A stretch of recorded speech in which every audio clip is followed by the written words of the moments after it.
So మన ప్రభుని యేసుక్రీస్తు ఈ భూమి మీదకి వచ్చినటువంటి ఆ దినాల్లో ఆయన చెప్పాడు కదా, నా ఎద్దుకు రండి, నేను సాత్వికుడును దీన మనస్సు గలవాడును అని ఆయన చెప్పాడు.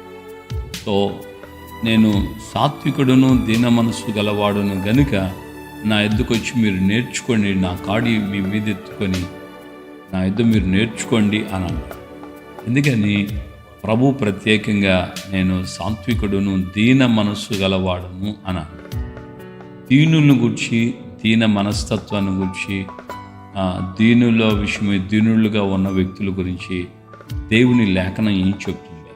దేవుడు ఎందుకు తనను తాను దీనుడిగా ఆయన మలచుకున్నాడు, ఆ విధంగా జనులకి ప్రత్యక్షపరచుకున్నాడు.